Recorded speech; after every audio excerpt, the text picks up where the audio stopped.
Hello friend, Mac Marshal of solar academy में आपका स्वागत है। फ्रेंड, आज के वीडियो में हम जो जानने वाले हैं 10 kilowatt on grid solar system के बारे में जानने वाले हैं। जी हाँ, 10 किलोवाट का एक सिस्टम है। अगर उस सिस्टम को आप लगाते हो तो क्या क्या चीज़ आपको मिलने वाला है, किस क्वांटिटी में मिलने वाला है, एग्जाम्पल के तौर पे कितने पैनल मिलेंगे, कितने वाट के मिलेंगे और उसका कनेक्शन करने के लिए कितने वायर चाहिए होंगे, मतलब डीसी वायर कितने लेंथ के होंगे, एसी वायर कितने लेंथ के होंगे, कितना एरिया रिक्वायर होगा, मतलब आपको कितना स्पेस चाहिए होगा 10 kilowatt on grid solar system लगाने के लिए, कितना कॉस्ट पड़ेगा। जी हाँ, हम कॉस्ट भी जानेंगे कि आपको पूरा सिस्टम जो है किस बजट में यानी किस कॉस्ट में पड़ेगा, क्या क्या एसेसरीज मिलने वाला है। जी हाँ, इसमें आपको बहुत सारा एसेसरीज भी मिलने वाला है, वो एसेसरीज के बारे में जानेंगे। इन्वर्टर कितने केवीए या फिर कितने वाट का होगा वो जानेंगे, और साथ में हम ये जानेंगे कि अर्थिंग कैसे होगा, अर्थिंग के लिए क्या क्या मिलेगा, और इसमें नेट मीटर का प्रोसेस जानेंगे, सब्सिडी का प्रोसेस जानेंगे, सब्सिडी मिलेगा नहीं मिलेगा वो जानेंगे। मतलब टोटली हम जो है डेटा लेने वाले हैं 10 kilowatt on grid solar system का। चलते हैं अपने कंप्यूटर स्क्रीन की तरफ, वहाँ पे हम सारा डेटा कलेक्ट करते हैं। तो फ्रेंड, आ गए अपने कंप्यूटर स्क्रीन पे। यहाँ पे हमने एक टेबल बना रखा है। इस टेबल पे हमने मेंशन कर रखा है कि 10 किलोवाट का प्लांट हमें लगाना है, और इस प्लांट में जो सोलर पैनल होगा वो कितने वाट का लगेगा, एक सिंगल पैनल। तो सिंगल पैनल जो है 335 वाट का हमें लगाना है। लगा तो सकते हैं हम कितने वाट का भी पैनल, हम 200 वाट का, 150 वाट का, 150 वाट का, कितने भी वाट का हम लगा सकते हैं। लेकिन एक बड़ा प्लांट है ये 10 किलोवाट का, तो हमें कोशिश ये करना है कि हम बड़े पैनल लगाएं। मतलब हम 200 वाट का पैनल ना लगाए या 100 वाट का पैनल ना लगाए, क्योंकि छोटा पैनल क्या होगा, कॉस्टली पड़ जाएगा हमें। तो हमें क्या करना है, बड़े पैनल लगाना है। और बड़े पैनल लगाने का मतलब ये नहीं है कि हम 400 वाट 450 वाट का लगा दें, तो हमें एक सही अमाउंट में लगाना है ताकि 10 किलोवाट पूरा हो जाए। तो हमने 335 वाट का पैनल लिया ताकि एक राउंड फिगर में, अप्रॉक्स राउंड फिगर में 10 किलोवाट पूरा हो जाएगा। तो कितना पैनल हमें लगाना होगा, तो हमें जो है 30 पैनल लगाना होगा। 30 पैनल जो कि किस कनेक्शन में होगा, तो कनेक्शन में बता दूं आपको। तो ये डिपेंड करेगा इन्वर्टर के इनपुट पे। इन्वर्टर में क्या होता है कि कुछ कंपनी का इन्वर्टर में बहुत सारा पैनल का सीरीज़ करके देन कनेक्शन करना होता है, कुछ में पैरेलल और सीरीज़ दोनों करना होता है। तो 30 पैनल है, तो जाहिर सी बात है यहाँ पे सीरीज़ और पैरेलल दोनों करना पड़ जाएगा।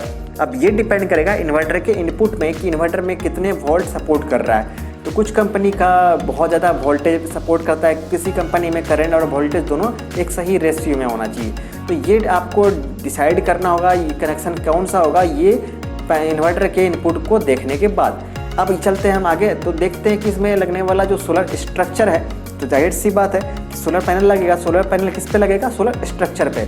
तो स्ट्रक्चर भी हमें सही अमाउंट में लेना है। जैसे कि 10 किलोवाट का अगर प्लांट है तो उसके लिए हमें 10 किलोवाट का ही स्ट्रक्चर लेना है, और वो स्ट्रक्चर में जो होल होगा जहाँ पे नट बोल्ट कसा जाएगा पैनल पे, पैनल का जो होल है उसके अकॉर्डिंग ही वहाँ पे होल करवाना है। ये नहीं कि हम कोई भी साइज का पैनल ले लिए और हम स्ट्रक्चर कहीं और से ले लिए और दोनों का होल मैच ही नहीं कर रहा है, ना वहाँ पे आप नट बोल्ट नहीं कस पाओगे आप।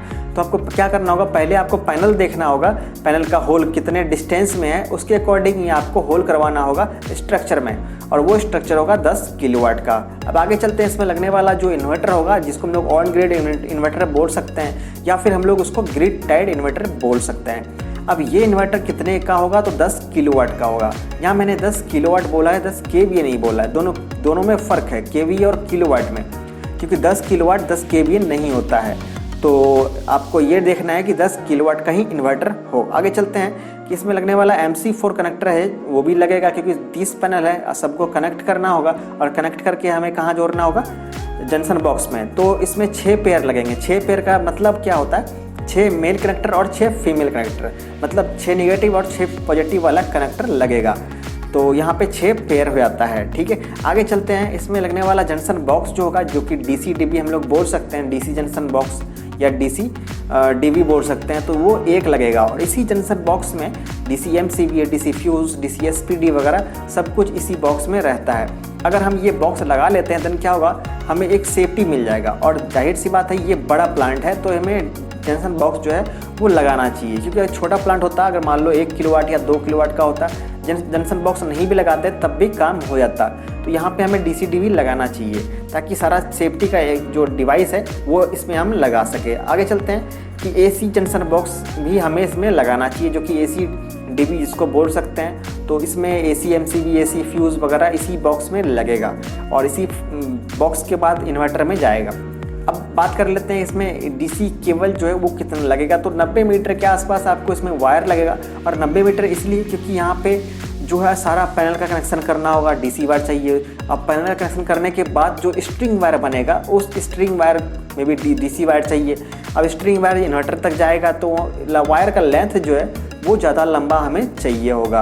अब बात कर लेते हैं कि एसी केबल का लेंथ कितना होगा। तो एसी केबल का लेंथ ज़्यादा नहीं चाहिए होगा, क्योंकि हमें इन्वर्टर के बाद जहाँ पे हम मीटर लगाते हैं, नेट मीटर, वहाँ कनेक्ट करना होगा, या फिर घर में सप्लाई दे रहे हैं तो वहाँ कनेक्ट करना होगा। तो ज़्यादा लंबा वायर नहीं चाहिए एसी वाला, तो 40 मीटर जो है वो सफिशियंट रहेगा। अब बात कर लेते हैं कि कितना एरिया रिक्वायर होगा 10 किलोवाट सोलर सिस्टम को लगाने के लिए। तो आपके पास अगर मिनिमम 850 स्क्वायर फीट है शैडो फ्री एरिया, इतना शैडो फ्री एरिया है जो कि इस एरिया में छाँव किसी तरह का नहीं आना चाहिए, किसी तरह का शैडो नहीं आना चाहिए, चाहे वो बाउंड्री वाल का हो, पेड़ का हो, बिल्डिंग का हो, किसी भी तरह का शैडो दिन में कभी भी नहीं आना चाहिए। तो उतना एरिया कितना होना चाहिए, तो 850 स्क्वायर फीट होना चाहिए। अब इसमें बहुत सारा आपको एसेसरीज मिल सकता है 10 kilowatt on grid solar system में, जो कि nut bolt, crimping tools, LA, earthing kit वगैरह होगा। तो ये सारा चीज़ जो है इसी सोलर सिस्टम में मिलेगा, जिससे भी आप लगवाओगे 10 किलोवाट का प्लांट। अब बात कर लेते हैं इतना सारा चीज़ आपको जो मिलने वाला है तो वो किस कॉस्ट में मिलेगा।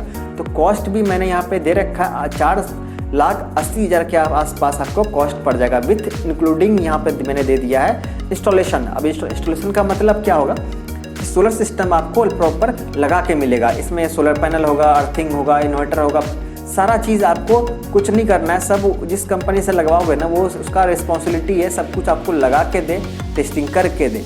तो ये इसी कॉस्ट में आ जाएगा, ठीक है। अब यहाँ पे मैंने 4,80,000 जो दिया है, इसमें स्टार मार्क लगा दिया है। इसका मतलब ये हो जाता है कि हाँ ये रेट जो है फ्लेक्सिबल है। हो सकता है आपको 4.5 लाख में मिल जाए, या हो सकता है 4 लाख में भी मिल जाए, हो सकता है 5 लाख पड़ जाए या 5.5 लाख पड़ जाए। तो ये जो डिपेंड करेगा ना कि कितना कॉस्ट पड़ेगा, वो पड़ेगा मटेरियल पे, कि किस तरह का मटेरियल आप ले रहे हो। मतलब ए ग्रेड का पैनल ले रहे हो, ए ग्रेड का इन्वर्टर ले रहे हो, स्ट्रिंग जो ले रहे हो वो कैसा, स्ट्रिंग वायर कैसा ले रहे हो, स्ट्रक्चर ले रहे हो वो कैसा ले रहे हो। तो ये सारा चीज़ जो सारा मटेरियल है उसी पे डिपेंड करेगा कॉस्ट। अगर आप बी ग्रेड का या फिर किसी भी लोअर का कंपनी का भी, छोटे मोटे कंपनी का भी आप लेना चाहते हो, तो क्या होगा, कॉस्ट भी उसका कम पड़ेगा। और मैंने जो कॉस्ट दिया है ये ए ग्रेड मटेरियल का दिया है, मतलब आपको सारा जो मटेरियल मिलेगा वो ए ग्रेड का मिल जाएगा, अच्छे कंपनी का मिल जाएगा, देन उसका कॉस्ट इतना पड़ेगा, ठीक है। अब कुछ लोग बोल सकते हैं आपको, या कुछ कंपनी को बोल सकती है कि 4.5 लाख या 4 लाख में आपको लगा के दे सकते हैं। तो हाँ बिल्कुल दे सकती है वो कंपनी, ये वो लोग दे सकते हैं, लेकिन वहाँ मटेरियल जो है ए ग्रेड का नहीं होगा, आपको कहीं ना कहीं वो ठग सकती है। तो इस बात का आप ध्यान रखना। आगे चलते हैं, इसमें जो सोलर प्लांट है 10 किलोवाट का, तो एक दिन में कितना एनर्जी जनरेट करके आपको दे सकता है। तो पर डे मिनिमम 40 यूनिट तो देगा ही देगा। 40 यूनिट का मतलब रहता है 40 किलोवाट। अब ये मैंने बोला मिनिमम, इससे आपको ज़्यादा भी मिल सकता है अगर आप सही से साइड सर्वे, सही डायरेक्शन में, सही एंगल देख के अगर सोलर सिस्टम लगा रहे हो, सोलर पैनल लगा रहे हो, देन आपको 45-50 यूनिट तक, 50 किलोवाट तक पर डे एनर्जी मिल सकता है। तो आप कोशिश ये करो कि अच्छे से साइड सर्वे करके लगाओ, प्रॉपर एंगल और डायरेक्शन देख के लगाओ कि किस एंगल और किस डायरेक्शन पे आपको लगाना चाहिए, क्योंकि डिफरेंट लोकेशन पे, जैसे कि आप मान लो जम्मू कश्मीर में रह रहे हो वहाँ कुछ और एंगल होगा, कन्याकुमारी में रह रहे हो वहाँ पे कुछ और एंगल होगा, मतलब अलग अलग लोकेशन पे एंगल कुछ और होता है और डायरेक्शन कुछ और होता है। डायरेक्शन तो लगभग थोड़ा बहुत सिमिलर होता है, लेकिन एंगल जो है डिफरेंट होता है, तो आपको एंगल भी देख के लगाना चाहिए। आगे चलते हैं कि इसमें वारंटी जो मिलेगा किस किस चीज़ पे कितना मिलेगा। तो होल सोलर सिस्टम में मतलब सब कुछ का वारंटी 5 साल रहेगा, इसमें सब कुछ रहेगा, ठीक है। आगे चलते हैं, जैसे कि इसमें सोलर पैनल अगर है तो उसका वारंटी 25 साल आपको पड़ जाएगा, मतलब 25 साल तक का वारंटी आपको सिर्फ सोलर पैनल पे मिलेगा। आगे चलते हैं कि इसमें क्या नेट मीटर लगाना पड़ेगा, कि हाँ नेट मीटर इसमें लगाना पड़ेगा, और वो नेट मीटर भी आपको जो है वही सोलर सिस्टम लगा के, सोलर कंपनी लगा के देगी जिस कंपनी से आप सोलर सिस्टम लगवा रहे हो, और इस सारा कॉस्ट उसी में आएगा। वो उसका रिस्पॉन्सिबिलिटी है कि आपको नेट मीटर लगा के दे, और इसमें आपको सब्सिडी भी मिलेगा। सब्सिडी कितना मिलेगा, तो 20% के आसपास आपको सब्सिडी मिल जाएगा ऑन बेंचमार्क पे। अब बेंचमार्क क्या है, बेंचमार्क एक गवर्नमेंट ने रेट डिसाइड किया है कि इतने ऑन ग्रिड का इतना कॉस्ट है, ऑफ ग्रिड का इतना कॉस्ट है, तो एक मिनिमम बेंचमार्क सेट कर दिया, उसी बेंचमार्क का 20%।